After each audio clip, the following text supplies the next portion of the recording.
After 9 months of gathering evidence, the Digital Culture, Media, and Sports Committee has finally published its over 80-page report regarding immersive and addictive technologies, and the officials are saying that loot boxes should be classified as gambling.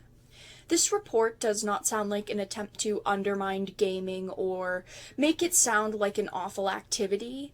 They make it as clear as they can that they are so invested in this topic because they want people to be as protected as they can be when spending their money, and I do appreciate that as someone that does have to deal with these monetization methods on a day-to-day basis, especially in new AAA gaming. So obviously this is a very long and detailed report, though I did want to focus in on the introduction for some context, but also section 3 that is titled Financial Harms of Immersive Technologies, which consists of gambling-like behaviors, loot boxes, and skin betting topics.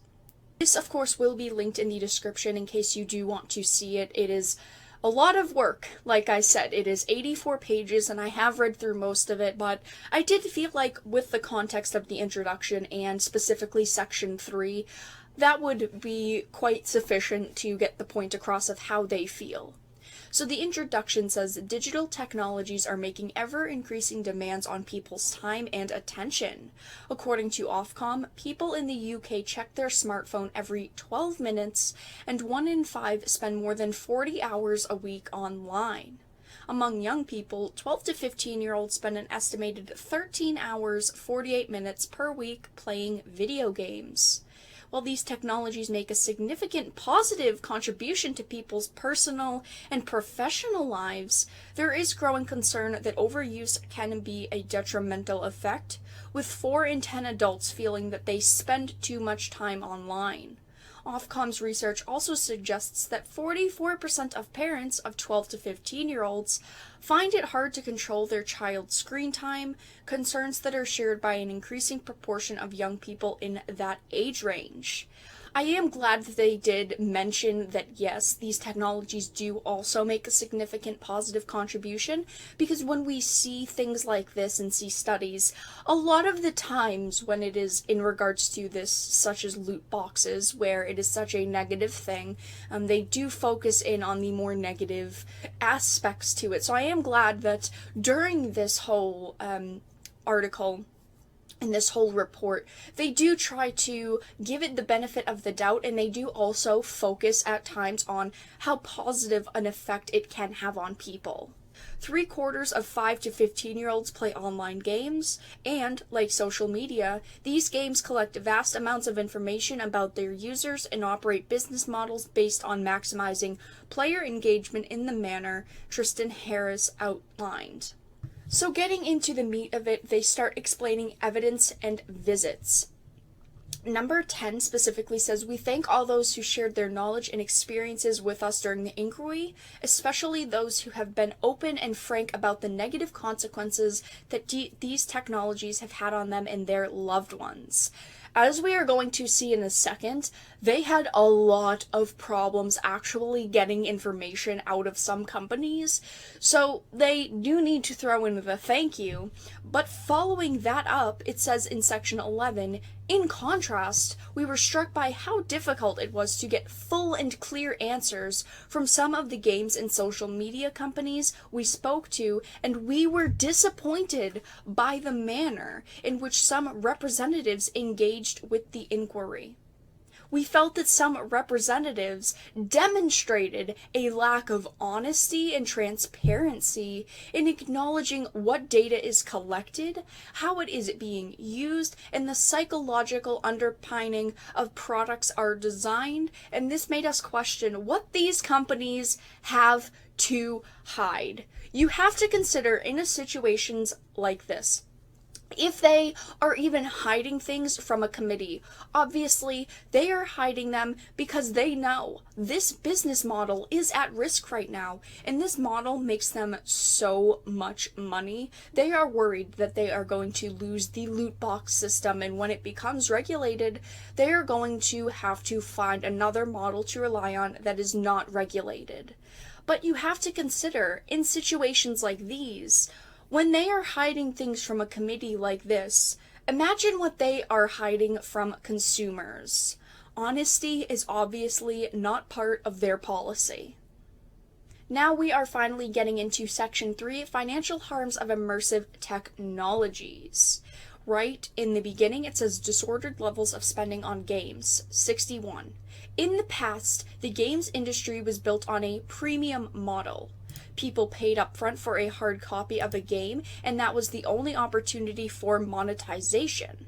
However, the growth of the internet-connected games has enabled the industry to develop new ways of making money, including through microtransactions, small payments that players make throughout the process of playing a game, for example, to acquire in-game skills or items, or to progress more quickly through levels.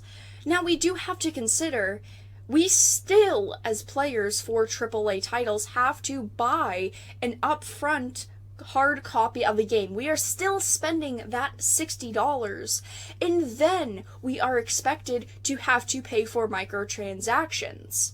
And when they say microtransactions, a lot of the times, microtransactions are not very micro anymore, which is another problem. Companies have drawn out their luck. They started with maybe $2 microtransactions, very small ones, that yes, people are not as bothered by purchasing because they are micro.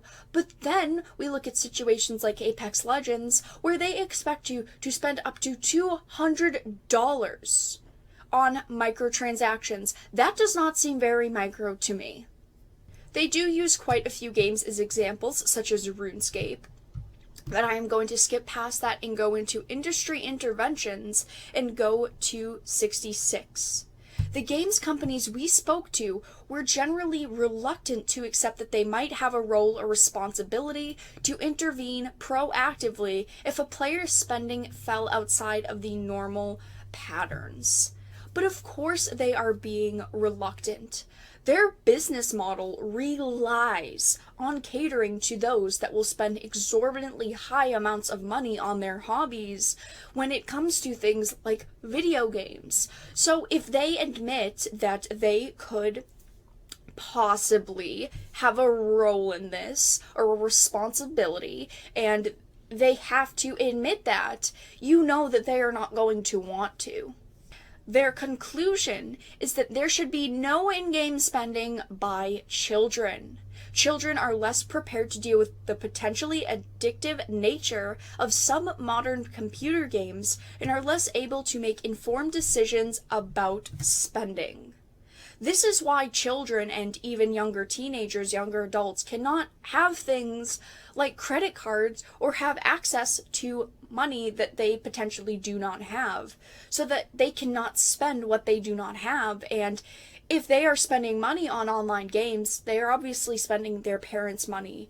And parents do need to take a little bit of responsibility to know what their child is purchasing, since it is their money. Yes, things like parental controls do obviously exist, but a lot of consoles, like look at Xbox or look at the PlayStation, they do not promote these features enough. I believe that they should promote the parental controls more so, but it still is up to the parents to monitor what the child or the young adult is spending. But at the same time, I do understand that these things should not exist. A child or a person should not have to worry about needing to spend $300, $400 on items and microtransactions in-game to progress their content and progress how they are doing in the game. Going into Section 72, we believe that any gambling-related harms associated with the gaming should be recognized under the online harms framework. I believe a major change that should happen in regards to loot boxes and microtransactions should be that the companies are required to disclose odds in loot boxes. Obviously, this will not change a lot. If someone wants to purchase things, they still will. And yes, people may still have that addictive nature to them. But it is still a step in the right direction, I feel. And I feel like that would be a large step in a positive direction. Scrolling down to section 79, we recommend that loot boxes that contain the element of chance should not be sold to children playing games, and instead in-game credits should be earned through rewards won through playing the games.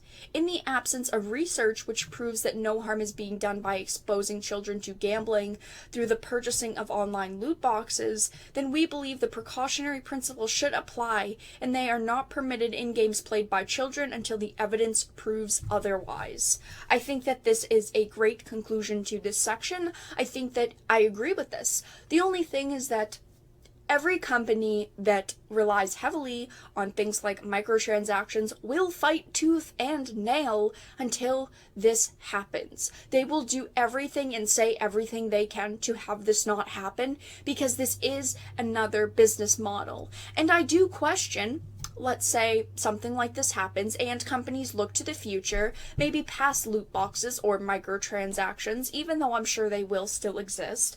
What is the next extreme going to be?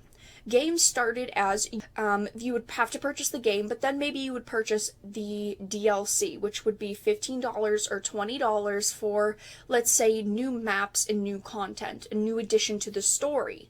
Or then you would purchase a season pass, and they still are using the season pass model in the AAA industry, but I am just questioning, what will the next step for them be? Those are really the questions that I have when it comes to this.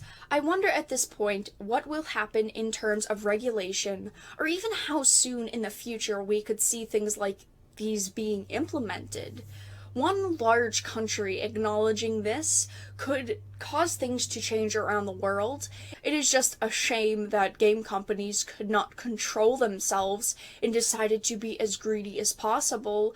But how far is the regulation going to go? And also, how soon could we see changes in places like the United States? Let everyone know your thoughts in the comment section down below. Thank you for watching this video, and of course, if you enjoyed it, make sure to give it a like, and if you did not, make sure to give it a dislike. I appreciate your support either way, but I will talk to you all again in the next video really soon.